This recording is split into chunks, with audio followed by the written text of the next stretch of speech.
সুন্দর লাগছে, একেবারে আলো করে রেখেছিস তো চারদিক। সত্যি মিস্তি, কি সুন্দর সাজিয়েছে না, একেবারে লক্ষ্মী প্রতিমার মতো লাগছে। হ্যাঁ রে, ব্যাপারটা কি? হ্যাঁ, এখানে আসার পর থেকে তো ফোন টোনও পেলাম না, মাকে ভুলেই গেছিস প্রায়। হ্যাঁ, ফোন তো করেছিলাম আমি একবার, আর আমি বারবার করেছিলাম, ধরছিলি না। তাই তো ভাবি, হ্যাঁ, যে মেয়ে বিয়ে করবে না করে হেদিয়ে মরছিল, সে বিয়ের পর একদিনের মধ্যে পর হয়ে গেল। কারণটা কি? তারপর ভাবলাম এত সুন্দর একটা শ্বশুর বাড়ি পেয়ে ননদ দেওরদের সাথে হই হই করতে করতে মেয়ে মাকে ভুলেই গেছে, তাই তো? মোটেই না। এবার আর পিছনে লেগো না, এরপর থেকে তোমাকে আমি 10 বার করে দিনে ফোন করব।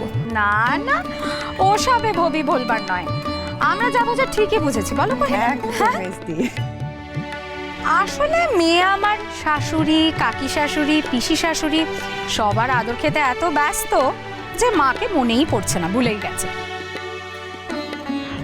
না না, আপনার মেয়ে মাকে ভুলবে না, মাকে ঠিক মনেই রেখেছে।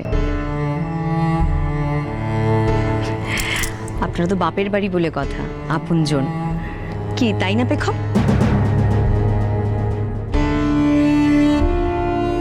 আমরা তো শ্বশুর বাড়ি, আমরা পর, তাই তো?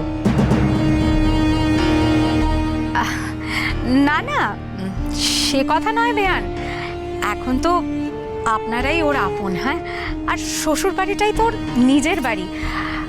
আমি তো শুধু মজা করছিলাম, মেয়েকে আপনাদের হাতে তুলে দিয়েছি, ব্যাস আমার দায়িত্ব শেষ। বাহ, ভালোই।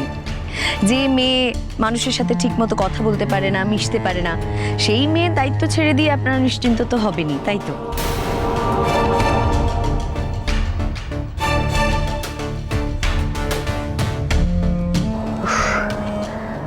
বড় বৌমাকে নিয়ে আর পারা যায় না।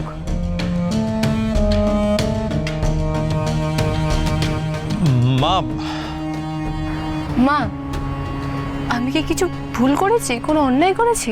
আপনি এভাবে কেন বলছেন?